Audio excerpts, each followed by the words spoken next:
সংসদ নির্বাচনের আগেই আগামী নভেম্বরে গণভোট করার প্রস্তাব দিয়েছে জামায়াত ইসলামী। সোমবার নির্বাচন কমিশনের সাথে বৈঠকে এই বিষয়ে দলীয় অবস্থান তুলে ধরেন দলটির নায়েবে আমির আব্দুল্লাহ মোহাম্মদ তাহের। বৈঠক শেষে তিনি আরও বলেন, পিআর পদ্ধতিতে ভোট হলে কারচুপি হবে না। বিস্তারিত ফারজানা আক্তারের প্রতিবেদনে।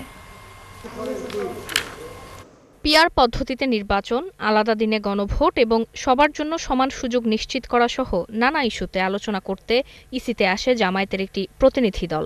প্রধান নির্বাচন কমিশনার সহ 4 কমিশনার ও ইসি সচিবের সাথে বৈঠক করেন তারা। প্রায় 3 ঘন্টার বৈঠক শেষে দলটির নেতা বলেন, নভেম্বরে আলাদা করে গণভোটের আয়োজন করতে কমিশনের কাছে যুক্তি তুলে ধরেছেন তারা।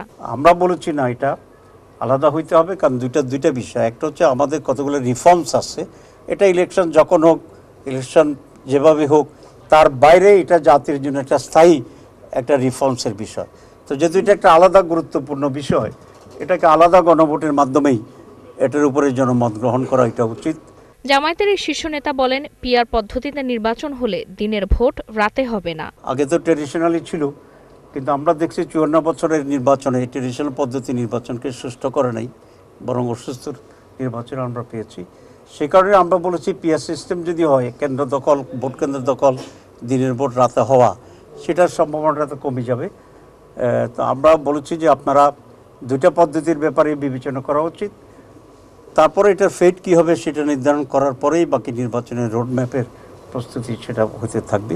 তিনি জানান, প্রবাসী ভোটাধিকার নিশ্চিতে ইসির কার্যক্রম নিয়ে সন্তুষ্ট বাংলাদেশ জামায়াত ইসলামী। আমরা কতগুলো মৌলিক বিষয়ে আমরা ফারজানা আক্তার, 71, ঢাকা। পিআর নিয়ে চলমান আন্দোলন উদ্বেগজনক বলে মন্তব্য করেছেন বিএনপি মহাসচিব মির্জা ফখরুল ইসলাম আলমগীর। সোমবার তিনি বলেন, বিষয়টি আগামী সংসদের উপর ছেড়ে দিতে হবে। কেউ কেউ 71-এর পরিচয়কে ভুলিয়ে দিতে নতুন চিন্তা ভাবনা ছড়িয়ে দেওয়ার চেষ্টা করছে বলেও অভিযোগ করেন মির্জা ফখরুল। শফিকুল হকের প্রতিবেদন। চলতি মাসে 17 তারিখ স্বাক্ষর হতে যাচ্ছে বহুল কাঙ্ক্ষিত জুলাই সনদ। 30টিরও অধিক রাজনৈতিক দলের ঐক্যমতের ভিত্তিতে হওয়া এই সনদের বাইরেও আলোচনায় আছে বেশ কিছু সংস্কার প্রস্তাব। যেগুলোতে একমত হয়েছে সেগুলোতে সব রাজনৈতিক দলগুলো স্বাক্ষর করবে, এবং যেগুলোতে একমত হতে পারেনি সেগুলো ভবিষ্যতে নির্বাচনে, আসন্ন নির্বাচনে সেগুলোকে প্রত্যেকটি রাজনৈতিক দল তাদের ম্যানিফেস্টো হিসেবে নিয়ে আসবে। বিএনপি শুরু থেকেই পিআর পদ্ধতির বিরোধিতা করে আসছে। এই দাবিতে চলা আন্দোলনে উদ্বেগ জানিয়েছেন দলটির মহাসচিব। খুব পরিষ্কার করে বলেছি যে এই বিষয়টা ওই আগামী পার্লামেন্টের উপরে ছেড়ে দিতে হবে। আগামী পার্লামেন্টের প্রতিনিধিরা যদি মনে করে যে তারা তারপর থেকে পিআরে যাবেন, জনগণ যদি মনে করে যে পিআরে যাবে, আর তা নাহলে এখন পিআর দিলে তো জনগণ বুঝবেই না যে এটা আপনার কীভাবে তারা এই বিষয়টাতে আসবে। গুলশানে চেয়ারপারসনের রাজনৈতিক কার্যালয়ে খ্রিস্টান সম্প্রদায়ের সঙ্গে এক মতবিনিময়ে অংশ নিয়ে মির্জা ফখরুল কথা বলেন অসাম্প্রদায়িক বাংলাদেশ নিয়ে দলের অবস্থান সম্পর্কে। সমালোচনা করেন 71-এর চেতনাকে ভুলিয়ে নতুন চিন্তা সামনে আনারও। আজকে রাজনীতিতে একটা প্রবণতা দেখা যাচ্ছে যে 1971 সালের যে জন্য আমরা যুদ্ধ করেছিলাম, স্বাধীনতার যুদ্ধ, আমাদের সম্পূর্ণ আলাদা একটা পরিচিতি, আইডেন্টিটি, সেই আইডেন্টিটিকে ভুলিয়ে দিয়ে নতুন করে কতগুলো চিন্তা ভাবনার সামনে নিয়ে আসার প্রচেষ্টা চালানো, এটা আমাদের বাংলাদেশের জন্য মঙ্গলজনক নয়। আমরা খুব আশা করে আছি যে আগামী নির্বাচনে জনগণ আরেকবার রায় দেবে যে এই বাংলাদেশের মানুষ সত্যিকার অর্থেই তারা অসাম্প্রদায়িক এবং তারা বাংলাদেশী জাতীয়তা বিশ্বাস করেন। এ সময় আগামী নির্বাচনে খ্রিস্টান সম্প্রদায়ের সহযোগিতা ও প্রত্যাশা করেন বিএনপি মহাসচিব। সারা দেশেই সেই সমর্থনটা আমাদের প্রয়োজন আছে, শুধু একটি পার্টিকুলার। শফিকুল হক, 71, ঢাকা। মানবতা বিরোধী অপরাধের মামলায় অভিযুক্ত আসামিদের গ্রেপ্তারের এখতিয়ার পুলিশের, সেনাবাহিনীর নয়। সোমবার এমনটা জানান চিফ প্রসিকিউটর তাজুল ইসলাম। তিনি আরও বলেন, আইন অনুযায়ী আসামিদের গ্রেফতারের 24 ঘন্টার মধ্যে আদালতে উপস্থাপন করতে হবে, আর সরকার চাইলে যে কোনো স্থানে সাব জেল গঠন করতে পারে। এদিকে শেখ হাসিনার বিরুদ্ধে যুক্তিতর্ক উপস্থাপন মঙ্গলবার পর্যন্ত মুলতবি করেছেন ট্রাইব্যুনাল। আরও জানাচ্ছেন সৈকত সাদিক। আওয়ামী লীগ শাসন আমলের ১.৫ দশকে সংগঠিত গুমের অভিযোগ করা ২ মামলায় শেখ হাসিনা সহ ২৮ আসামির বিরুদ্ধে সম্প্রতি গ্রেপ্তারি পরোয়ানা জারি করেন আন্তর্জাতিক অপরাধ ট্রাইব্যুনাল ১। শেখ হাসিনা, আসাদুজ্জামান খান কামাল ছাড়াও বাকি আসামিদের অধিকাংশই সাবেক ও বর্তমান সেনা কর্মকর্তা। এই আসামিদের হেফাজতে নেওয়া হয়েছে বলে এরই মধ্যে সেনাবাহিনী থেকে আনুষ্ঠানিকভাবে জানানো হয়। বাংলাদেশ সংবিধানের স্বীকৃত সকল আইনের প্রতি আমরা শ্রদ্ধাশীল। ঠিক সেই কারণে আমরা কিন্তু দেখেন পাওয়ার আগেই ৮ তারিখে তাদেরকে নিযুক্তি চেক বাদ দিয়ে তাদেরকে বলেছে ৯ তারিখের ভিতরে তোমরা সেনা হেফাজতে চলে আসো। ঢাকা সেনানিবাসের একটি ভবনকে সাময়িকভাবে সাব জেল ঘোষণা করে প্রজ্ঞাপন জারি করেছে স্বরাষ্ট্র মন্ত্রণালয়। চিফ প্রসিকিউটর তাজুল ইসলাম বলেন, জেল গঠনের এখতিয়ার সরকারের, তবে আইন অনুযায়ী আসামিদের গ্রেপ্তারের ২৪ ঘন্টার মধ্যে আদালতে হাজির করতে হবে। যদি সরকার কোনো নির্দিষ্ট জায়গাকে সাব জেল ডিক্লেয়ার করে, সরকারের সেই ক্ষমতা আছে কোন জায়গাটাকে তারা জেল ঘোষণা করবেন, প্রিজন অথরিটির আওতায় নিয়ে আসবেন, এটা সরকারের স্বরাষ্ট্র মন্ত্রণালয়ের আওতাভুক্ত। সুতরাং এটা আমাদের কনসার্ন হওয়ার কোনো বিষয় নয়। এই আদেশটা পালনের ব্যাপারে সেনাবাহিনীর বিভিন্ন পর্যায়ের অফিসকে অবহিত করা হয়েছে। তারা কিন্তু গ্রেপ্তার করবেন না। তারা অবহিত থাকার অর্থ হচ্ছে যখন পুলিশ এই গ্রেপ্তারি পরোয়ানাটা তামিল করতে যাবেন, তারা অবহিত থাকলে এই পরোয়ানাটা তামিল করতে তাদেরকে সাহায্য করতে পারবেন। এদিকে ক্ষমতাচ্যুত প্রধানমন্ত্রী শেখ হাসিনা সহ ৩ আসামির বিরুদ্ধে দ্বিতীয় দিনের মতো যুক্তিতর্ক উপস্থাপন করেন চিফ প্রসিকিউটর। তার পলিটিক্যাল অবজেক্টিভ ছিল যে ২০৪১ সাল পর্যন্ত তিনি ক্ষমতায় থাকবেন। ২৯ জুলাই প্রধানমন্ত্রীর দপ্তরে ডেপুটি মিলিটারি সেক্রেটারি কর্নেল রাজীবের সাথে শেখ হাসিনার একটি ফোনালাপ উপস্থাপন করা হয়। আসসালামু আলাইকুম স্যার। ওই যে ওরা কিন্তু জায়গায় জায়গায় এখনই জমা হতে শুরু করছে। মিরপুর ১০ নম্বরে, উত্তরা, তারপরে ব্র্যাক ইউনিভার্সিটি, এরকম বিভিন্ন জায়গায়। তো ইমিডিয়েটলি নজর দিয়ে ওই শুরুতেই কিন্তু ইয়ে করতে হবে। ঠিক আছে স্যার। শুরুতেই প্রয়াত গবেষক, প্রাবন্ধিক ও লেখক বদরুদ্দিন উমর ও দৈনিক আমারদের সম্পাদক মাহমুদুর রহমানের সাক্ষ্যও ট্রাইব্যুনালে তুলে ধরা হয়। বিচার কাজ মঙ্গলবার পর্যন্ত মুলতবি করেছেন আন্তর্জাতিক অপরাধ ট্রাইব্যুনাল ১। মানুষকে গুলি করে হত্যা করার নির্দেশ তারেক সিদ্দিকী দিয়েছেন, সেই প্রমাণগুলো আমরা আদালতে তুলে ধরেছি। সৈকত সাদিক, ৭১, ঢাকা। শিক্ষা উপদেষ্টার আশ্বাসে কর্মসূচি স্থগিত করেছে ঢাকার ৭ কলেজের শিক্ষার্থীরা। সোমবার বিকেলে সচিবালয়ে বৈঠকের পর এই সিদ্ধান্ত জানায় তারা। এর আগে একীভূত ৭ কলেজ নিয়ে বিশ্ববিদ্যালয়ের অধ্যাদেশ জারির দাবিতে শিক্ষা ভবন ঘেরাও করে শিক্ষার্থীরা। সেখানে দিনভর রাস্তা অবরোধ করা হয়। আরও জানাচ্ছেন আশিক মাহমুদ।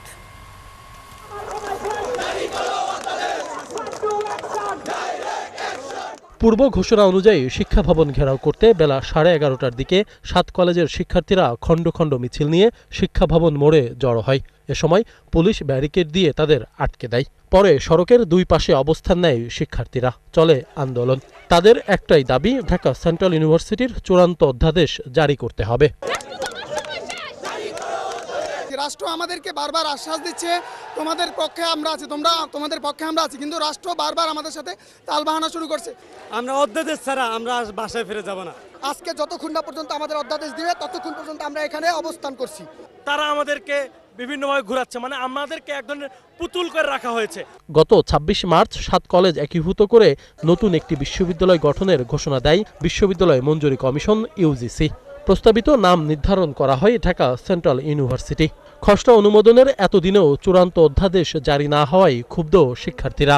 আজকে আমাদের ১২ মাস হয়ে গেছে, এখনো পর্যন্ত বিশ্ববিদ্যালয়ের শেষ পর্যায়ে আমরা এখন আসতে পারিনি। আমরা দেখতে পাচ্ছি ৭ কলেজের যে সকল শিক্ষা ক্যাডাররা আছে, তারা সাধারণ শিক্ষার্থী, অনার্স মাস্টারদের প্রতি একটা তাদের বিরূপের ধারণা পোষণ করছে। তারা চাচ্ছে জানে এই প্রস্তাবিত জানে এই বিশ্ববিদ্যালয় না হয়। এই খসড়া প্রণয়ন করার পর থেকে যে বিশ্ববিদ্যালয়ে আমাদের যে কলেজের যে ক্যাডাররা আছে, তারা নানানভাবে নানা প্ররোচনায় আমাদের ভাবে তারা চাচ্ছে না যে এই বিশ্ববিদ্যালয়টা গঠিত হোক। আন্দোলন চলাকালে দুপুরে শিক্ষার্থীদের পক্ষ থেকে আগামী ৩ দিনের মধ্যে দাবি বাস্তবায়ন সহ ৪ দফা দাবি তুলে ধরা হয়। ৩ দিনের যে কোনো কোন দিন, যে কোনো একদিন কোন দিন অধ্যাদেশটা দিবে, সেটা এখানে এসে যতক্ষণ না জানাবে আমরা আমাদের এই অবস্থান কর্মসূচি চলমান রাখবো। এদিকে বিকেলে দাবি নিয়ে আলোচনা করতে শিক্ষার্থীদের একটি প্রতিনিধি দল সচিবালয়ে যায়। সেখানে শিক্ষা উপদেষ্টার সাথে দীর্ঘ বৈঠক শেষে সন্ধ্যার পর আন্দোলন স্থগিতের ঘোষণা দেয় শিক্ষার্থীরা। আমাদের ভিতর থেকে মেসেজ এটাই যে 80% কাজ প্রায় শেষ আমাদের অধ্যাদেশের। আনুষ্ঠানিকভাবে শুধু আজকের জন্য যেহেতু রাত হয়ে গিয়েছে, এখানে মেয়ে শিক্ষার্থীও রয়েছে, আমরা আজকের জন্য স্থগিত ঘোষণা করলাম। পুলিশের পক্ষ থেকে বলা হয় শান্তিপূর্ণ কর্মসূচিতে সহায়তা করবেন তারা। এইটি খুব শর্ট টাইমে আমার মনে হয় এটা সমাধান হয়ে যাবে এবং অধ্যাদেশ আপনারা পেয়ে যাবেন, কিন্তু প্রতিটা কাজের একটি প্রক্রিয়াগত বিষয় আছে, কিছুটা সময় লাগতে পারে প্রক্রিয়াগত কারণে। এটি শেষ পর্যায়ে আছে, আমার জানা মতে এটি শেষ পর্যায়ে আছে এবং আজকেও আমরা চাই যে আপনারা শান্তিপূর্ণভাবে অবস্থান করেন। আপনাদের দাবি দেওয়াটা আমরা কিন্তু অতীতেও দিয়েছি, অতীতেও সহযোগিতা করেছি। ঢাকা মেট্রোপলিটন পুলিশ অবশ্যই যে কোনো ইতিবাচক বিষয়ের সাথে আছে। ঢাকা সেন্ট্রাল ইউনিভার্সিটির অধ্যাদেশ জারিতে গড়িমসি করলে কঠোর আন্দোলনের হুঁশিয়ারিও দেন 7 কলেজের শিক্ষার্থীরা। আশিক মাহমুদ, 71, ঢাকা। বাড়ি ভাড়া ও চিকিৎসা ভাতা বাড়ানো সহ 3 দফা দাবিতে মঙ্গলবার মার্চ টু সচিবালয় কর্মসূচি ঘোষণা করেছেন শিক্ষক ও কর্মচারীরা। সোমবার কেন্দ্রীয় শহীদ মিনারে এই ঘোষণা দেন তারা। শিক্ষকদের সাথে সংহতি জানিয়েছে বিভিন্ন ইসলামপন্থী রাজনৈতিক দল ও সংগঠন। আরও জানাচ্ছেন মোহাইমিনুল খান অপু। 20% বাড়ি ভাড়া, 1500 টাকা চিকিৎসা ভাতা ও কর্মচারীদের জন্য 75% উৎসব ভাতার দাবি আদায়ে কেন্দ্রীয় শহীদ মিনারে অবস্থান কর্মসূচি পালন করছেন শিক্ষক ও কর্মচারীরা। গতকাল পুলিশের সঙ্গে সংঘর্ষের পর প্রজ্ঞাপন জারি হওয়ার আগ পর্যন্ত এখানেই অবস্থানের ঘোষণা দেন তারা। মাত্র 500 টাকা এই বাড়ি ভাড়া বাড়িয়ে প্রজ্ঞাপন দিয়ে দেওয়া হলো এবং আমাদেরকে যেভাবে অপমান করা হলো সেই অপমানের প্রতিবাদে আমরা আজকে গতকালকে থেকে এখানে অবস্থান করছি। আমাদের মাত্র 20% বাড়ি ভাড়া দেওয়ার কথা বলে 5% দিয়ে ভিখারির মতো ফিরিয়ে দিল, তাড়িয়ে দিল। শিক্ষা কোথা থেকে আসবে? শিক্ষকের এই দিনও দশা যদি মোচন না হয়। প্রত্যন্ত অঞ্চল, গ্রাম অঞ্চলের কোনো প্রতিষ্ঠানে বেতন দেয় না, সেশন চার্জ দেয় না, এমনকি শিক্ষকদের নিজেদের পকেট থেকেও প্রতিষ্ঠান চালানো লাগে। শিক্ষকদের সাথে সংহতি জানান বিভিন্ন রাজনৈতিক দল ও সংগঠন। তারা দ্রুত দাবি মেনে নিতে সরকারকে আহ্বান জানান। আগামী দিনে নির্বাচনকে সঠিক এবং সুষ্ঠুভাবে পরিচালনা করার জন্য আমি মনে করি এই অবস্থান যে কর্মসূচি চলছে এটাকে যাতে সুন্দরভাবে একটা সমাধানের দিকে আসা যায়, প্রধান উপদেষ্টার 1 নম্বরের কাজই হবে এই শিক্ষকদেরকে তাদের স্কুলে ফিরে যাওয়ার ব্যবস্থা করা। শিক্ষকদেরকে ন্যূনতম এখন তাদেরকে বাসা ভাড়া দেয় 1500, বাড়াইছে 1500। তাইলে শিক্ষা উপদেষ্টা আপনারে বলি 1500 টাকা না 15000 টাকায় ইনকিলাব মঞ্চে আপনারে একটা বাসা ভাড়া করে দিবে, আপনি থাকবেন? যদি 15000 টাকা বাসা ভাড়ায় আপনি এখন এবং মরা পর্যন্ত থাকতে পারেন, তাইলে আমাদের শিক্ষকদের কোনো সমস্যা নাই। কর্মসূচিতে অংশগ্রহণ করে ইসলামী আন্দোলন বাংলাদেশের প্রতিনিধি দল। যে কোনো পরিস্থিতিতে শিক্ষকদের পাশে থাকার ঘোষণা দেন তারা। সুফিয়ান ফারাবি, 71, ঢাকা। ফেব্রুয়ারিতে নির্বাচনের মাধ্যমে বিচার ও জনগণের ক্ষমতায়নের প্রতিশ্রুতিকে প্রাতিষ্ঠানিক রূপ দেয়া হবে বলে জানিয়েছেন প্রধান উপদেষ্টা ডক্টর মোহাম্মদ ইউনূস। সোমবার রোমে বিশ্ব খাদ্য ফোরামে দেয়া ভাষণে তিনি আরও বলেন, জুলাইয়ে তরুণদের আন্দোলনের দাবি ছিল জনগণের কাছে ক্ষমতা ফিরিয়ে দেয়া। বিশ্বব্যাপী চলমান যুদ্ধ বন্ধ করে সংলাপ চালুর মাধ্যমে খাদ্য সরবরাহ নিশ্চিতের প্রস্তাবও করেন ডক্টর ইউনূস। আরও জানাচ্ছেন মোহন ইসলাম।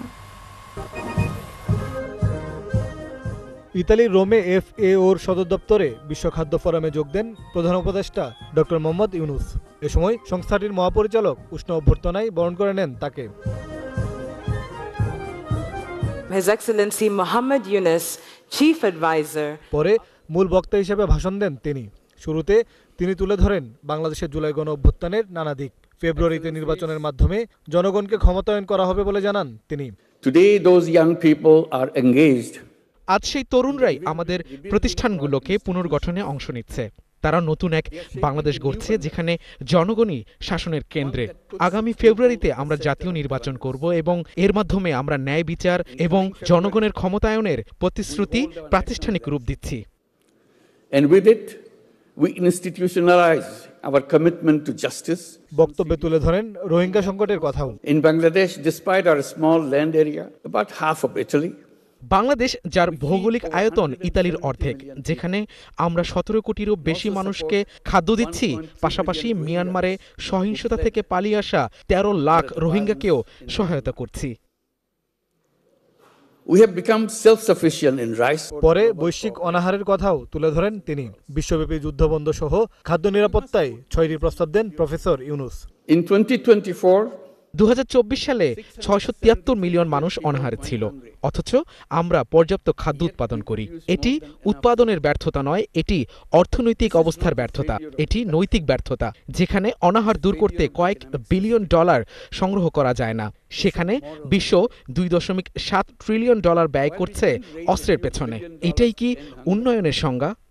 the world spent $2.7 trillion on weapons. Is this how we define progress? শেষে সামাজিক ব্যবসা ও বিশ্ব পরিবর্তনের 3-0 তথ্যের গুরুত্ব তুলে ধরেন professor Mohammad Yunus. Thank you very much. মোহন ইসলাম, 71, ঢাকা। নির্বাচিত সরকারের কাছে ক্ষমতা হস্তান্তরে অন্তর্বর্তী সরকার প্রস্তুত আছে বলে জানিয়েছেন ধর্ম উপদেষ্টা আ.ফ.ম. খালিদ। সোমবার সচিবালয়ে তিনি বলেন, আমরা টাকা লুট করিনি, পালানোর দরকার নেই। উপদেষ্টা জানান, সরকারি প্রাথমিক স্কুলে সঙ্গীত শিক্ষক নিয়োগ নিয়ে আর এগোবে না সরকার। আরও জানাচ্ছেন নুনবী সরকার। এটা অনেক কারণ আছে। 990 এজেন্সির হজ ও ওমরা বাবদ আটকে থাকা প্রায় 38 কোটি টাকা সৌদি থেকে উদ্ধার করেছে সরকার। এ নিয়ে ধর্ম উপদেষ্টা সোমবার সচিবালয়ে ব্রিফিং করেন। আমরা সৌদি ফান্ড থেকে এনে এখন আমাদের ফান্ডে জমা হয়েছে। এরপর সাংবাদিকরা জানতে চান সেফ এক্সিট নিয়ে সরকারের ভাবনা কি। জবাবে উপদেষ্টা জানান, নির্বাচিতদের কাছে ক্ষমতা হস্তান্তরে প্রস্তুত বর্তমান সরকার। আমার বাইরে সেফ এক্সিট, আমি কোথাও রাস্তায় গিয়ে বলে শুয়ে থাকবো? এই দেশ আমার, আমরা দায়িত্ব, আমরা একটা ইলেকটেড গভর্নমেন্টকে দায়িত্বটা বুঝিয়ে দিতে পারি। এটা আমাদের কত বড় সফলতা। একটা নির্বাচিত সরকারের কে যদি আমরা ক্ষমতা হস্তান্তর করতে পারি, ফেব্রুয়ারিতে যে নির্বাচন হবে, এটা আমাদের জন্য বড় কৃতিত্ব। সেফ এক্সিটের কোনো প্রয়োজনই নেই। আর আমরা কোনো অপরাধ করি নাই, আমরা কোনো টাকা লুট করি নাই, ফলে আমাদের যে লুকিয়ে থাকতে হবে। আরেক প্রশ্নের জবাবে তিনি জানান, ছাত্র আন্দোলনকারীদের সাথে সরকারের কোনো দূরত্ব নেই। এটা নাহিদ সাহেব ভালো বলতে পারবেন, এটা তো আমার পক্ষে বলা কঠিন। আমার তো মনে হয় না দূরত্ব তৈরি হয়েছে। রাজনীতির কারণে অনেকে অনেক কথা বলেন, সবগুলো তো আর 100 নীতিতে মাপা যায় না। আমাদের সাথে তাদের সম্পর্ক ভালো, পলিটিক্যাল লিডারদের সাথেও আমাদের সম্পর্ক ভালো। প্রত্যেকের সাথে আমরা সুসম্পর্ক বহাল রাখার চেষ্টা করি। সাংবাদিকদের প্রশ্নের উত্তরে ডক্টর খালিদ জানান, প্রাথমিক স্কুলে সঙ্গীত শিক্ষক নিয়োগের বিষয়টিতে অগ্রসর হবে না সরকার। উনি এটাও আবার বলেছেন, সঙ্গীত শিক্ষার যে ঘোষণাটা, এটা খুব দ্রুত বাস্তবায়িত হচ্ছে না। না, যাবে না, হেফাজত দাবি করছে। উনি বললেন যে এটা এখন আর হচ্ছে না, এখন আমরা এই বিষয়ে আর অগ্রসর হচ্ছি না। এ পর্যন্ত হজ নিবন্ধনকারীর সংখ্যা 60,000। উপদেষ্টা জানান, নিবন্ধনের সময় বাড়ানো হতে পারে। নুনবী সরকার, 71, ঢাকা। সরকারের নিরপেক্ষতা নিয়ে ওঠা প্রশ্নকে উড়িয়ে দিয়েছেন প্রধান উপদেষ্টা প্রেস সেক্রেটারি শফিকুল আলম। তিনি জানান, দলগুলো যেসব অভিযোগ করছে তারা কোনো প্রমাণ পাওয়া যায়নি। একজন বিশ্লেষকও মনে করেন, টিম ইউনুস আগের চেয়ে এখন নিরপেক্ষভাবে কাজ করছে। সম্প্রতি সরকারের ভূমিকা নিয়ে প্রশ্ন তোলেন বিএনপি, জামাত ও এনসিপির নেতারা। আরও জানাচ্ছেন মোহন ইসলাম। গত শনিবার আলাদা 2টি অনুষ্ঠানে বিএনপি মহাসচিব মির্জা ফখরুল ইসলাম আলমগীর ও জামায়াতে ইসলামের জেনারেল সেক্রেটারি মিয়া গোলাম পরোয়ার অভিযোগ করে বলেন, সরকারের কোনো উপদেষ্টা তাদের নিরপেক্ষতা হারিয়েছে। এর আগে এনসিপির আহ্বায়ক নাহিদ ইসলাম উপদেষ্টাদের বিরুদ্ধে সেফ এক্সিটের অভিযোগ তোলেন। উপদেষ্টারা অনেকেই বিভিন্ন রাজনৈতিক দলের সাথে লিয়াজু করে ফেলেছে, তারা নিজেদের সেফ এক্সিটের কথা ভাবতেছে। সরকারের অভ্যন্তরে কিছু উপদেষ্টাদের মধ্যে কেন যেন একটু অস্থিরতা দেখা যায়। আপনার উপদেষ্টা মণ্ডলীর সদস্যদের মধ্যে কেউ কোন দলের জন্য পক্ষপাতিত্ব করছেন বলে বিভিন্ন জায়গায় অভিযোগ আসছে। সব ঠিক থাকলে আগামী 4 মাসের মধ্যে জাতীয় নির্বাচন হতে যাচ্ছে। এর আগে উপদেষ্টাদের বিরুদ্ধে আনা অভিযোগ শুধুই রাজনৈতিক, নাকি সত্যি এমন কিছু ঘটছে? উপদেষ্টারা চূড়ান্তভাবে তারা তাদের নিরপেক্ষতা বজায় রাখছেন এবং আমরা এমন কোনো এভিডেন্স পাইনি যে যে কোনো অ্যাডভাইজার কোনো পলিটিক্যাল পার্টির সাথে সখ্যতায় আমরা দেখিনি। তারা নিউট্রাল। প্রেস সচিব বলেন, একটি সুন্দর নির্বাচন আয়োজনে সব উপদেষ্টারা কাজ করে যাচ্ছেন। রাজনৈতিক দলগুলো যেহেতু সরকারেরই অংশীজন, তাই কী কারণে তারা অভিযোগ করছে তা নিয়ে মন্তব্য করবেন না। পলিটিক্যাল পার্টি আমাদের অংশীজন, এই জন্য আমরা এই বিষয়ে কমেন্ট করতে চাই না। বাট আমি এটা বলতে পারি আমাদের অ্যাডভাইজাররা ওনারা প্যাট্রিয়টিক, দেশপ্রেমিক, ওনারা দেশের জন্য তারা সর্বোচ্চ স্যাক্রিফাইস করছেন। ঢাকা বিশ্ববিদ্যালয়ের রাষ্ট্রবিজ্ঞানের অধ্যাপক সাব্বির আহমেদ মনে করেন আগের থেকেও সরকার নিরপেক্ষ। মানে এনসিপি তাকে চালাচ্ছে, এই ইমেজ থেকে সে বেরিয়ে এসছে। সব দলকে সরকার সমান গুরুত্ব দিচ্ছে বলে মনে করেন তিনি। মোহন ইসলাম, ৭১, ঢাকা। জুলাই সনদ বাস্তবায়ন ও গণহত্যায় জড়িতদের বিচারে দেরি হলে নির্বাচনও পিছিয়ে যাবে বলে জানিয়েছেন এনসিপির উত্তরাঞ্চলের মুখ্য সংগঠক সার্জিস আলম। আগামী দ্বিকক্ষ বিশিষ্ট সংসদের দাবি জানিয়ে তিনি বলেন, উচ্চকক্ষের আগামী নির্বাচন হবে পিআর পদ্ধতিতেই। সোমবার দুপুরে জামালপুর এনসিপি জেলা উপজেলা কমিটির সমন্বয় সভা শেষে তিনি এসব কথা বলেন। পরে তিনি আরও বলেন, নির্বাচন কমিশনের প্রতীক তালিকায় শাপলা অন্তর্ভুক্ত করতে ১ সপ্তাহের মধ্যে সংশোধনের সুযোগ আছে। এক্ষেত্রে আইন মন্ত্রণালয় তাদের সহযোগিতা করবে বলে জানান সার্জিস আলম। সেখানে অলরেডি ডিসাইডেড ঐক্যমত্য কমিশনের উচ্চকক্ষে পিআর পদ্ধতিতে আগামী নির্বাচন হবে, সংসদ দ্বিকক্ষ বিশিষ্ট হবে। তারা যদি জুলাই সনদে স্বাক্ষর করে তাহলে এটা তাদের বাস্তবায়ন করতেই হবে, এটা অন্য কোনো অপশন নাই। এই গণহত্যার সাথে সরাসরি জড়িত এবং এদের নির্দেশদাতা যারা, তাদের রায় তারা প্রকাশ না করে, রায় না দিয়ে কার্যকরের পথে না যে তারাও নির্বাচনের কথা বলবেন না। তাদের ওই প্যারালাল রূপরেখা একসাথে কাজ করে যাবেন। মেঘনা গ্রুপ অব ইন্ডাস্ট্রিজের বিশেষ পণ্য ঢালাই স্পেশাল সিমেন্টের কারিগরি সক্ষমতা ও কার্যকারিতা নিয়ে নাটোরে একটি বিশেষজ্ঞ পর্যায়ের আলোচনা সভা অনুষ্ঠিত হয়েছে। জেলা প্রকৌশল, ঠিকাদার এবং ডিলারদের উপস্থিতিতে এই অনুষ্ঠানের আয়োজন করা হয়। অনুষ্ঠানে ঢালাই স্পেশাল সিমেন্টের বিশেষ প্রযুক্তিগত দিকগুলো তুলে ধরেন সংশ্লিষ্টরা। এ সময় কর্মকর্তারা জানান, এই সিমেন্টটি যে কোনো স্থাপনার ছাদ, বিম ও কলামের ঢালাইয়ের জন্য বিশেষভাবে নকশা করা হয়েছে। এটি নির্মাণে কাজে গতিশীলতা আনবে বলেও জানান বক্তারা। অনুষ্ঠানে উপস্থিত ছিলেন রাজশাহী প্রকৌশল বিশ্ববিদ্যালয়ের অধ্যাপক ডক্টর বুলবুল আহমেদ, মহাব্যবস্থাপক মোহাম্মদ আশিক আহমেদ, সহকারী ব্যবস্থাপক বিদ্যুৎ কুমার বণিক এবং এক্সিকিউটিভ আলমগীর হোসেন সহ অন্যান্যরা। গত ১ বছরে প্রতি ২ জনের মধ্যে ১ জন এবং সারা জীবনে ৪ জন নারীর মধ্যে ৩ জনই স্বামীর সহিংস আচরণের শিকার। স্বামীর পরকীয়া থাকলে ২.৫ গুণ, আর যৌতুক লোভী বা মাদকাসক্ত হলে দ্বিগুণ বাড়ে সেই নির্যাতন। কিন্তু আইনি সহায়তা নেন মাত্র ৭%। সোমবার এই পূর্ণাঙ্গ প্রতিবেদনে এমন তথ্য দিয়েছে ইউএনএফপিএ। বিস্তারিত জানাচ্ছেন নাদিয়া শারমিন। বাংলাদেশ পরিসংখ্যান ব্যুরো বিবিএস ও জাতিসংঘের জনসংখ্যা তহবিলের প্রকাশিত এই পূর্ণাঙ্গ প্রতিবেদন বলছে, স্বামী বা সঙ্গীর হাতে গত ১ বছরে সহিংসতা শিকার প্রতি ২ জনে ১ জন নারী, আর জীবনে অন্তত একবার স্বামীর দ্বারা সহিংসতা শিকার প্রতি ৪ জনে ৩ জন নারী। এছাড়া ৩ জনে ১ জন স্বামীর দ্বারা যৌন নির্যাতনের শিকার। বিবাহিত ৭%-এরও বেশি নারী অন্তঃসত্ত্বা অবস্থায়ও শারীরিক সহিংসতা এবং ৫%-এর বেশি যৌন সহিংসতার মুখে পড়ছেন। কিন্তু সহিংসতার শিকার প্রতি ৩ জনের ২ জন নারী এ নিয়ে কখনো মুখই খোলেননি।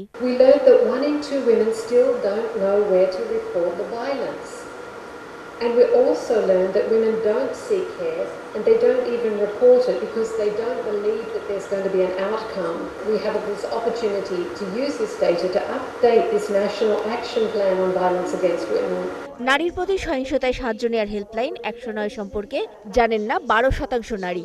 মাত্র ১৪.৫% সহিংসতার শিকার নারী চিকিৎসা সেবা আর ৭.৪% আইনি পদক্ষেপ নিয়েছেন। ডোমেস্টিক ভায়োলেন্স একটা কগনিটিভ অফেন্স নাই, তাই মেয়েদের কাছে এটা কিন্তু সেভাবে অ্যাকসেপ্টেড হয়নি। সেক্ষেত্রে সে অনেক সময় সাজিয়ে নিয়ে বলে যৌতুকের জন্য, যেহেতু শুধু ডোমেস্টিক ভায়োলেন্স পেনাল কোডে আছে, ওইটাতে সে এমন কোনো হেল্প পাবে না।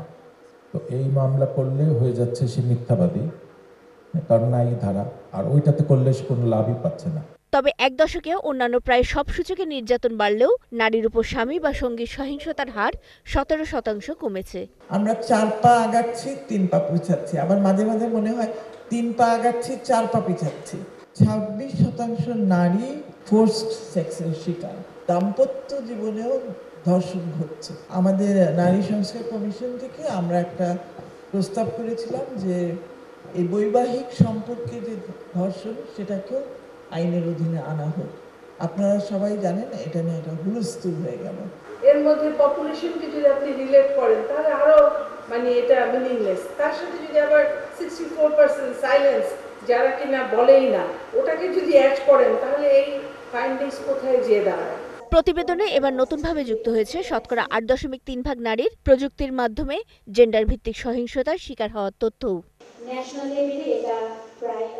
নাদিয়া শারমিন, 71, ঢাকা। চলছে সংবাদ সংযোগ, সরাসরি সংবাদ অনুষ্ঠান দেখতে চোখ রাখুন 71-এর ফেসবুক পেজে এবং সাবস্ক্রাইব করুন 71 ইউটিউব চ্যানেল। 71-এর সাথে।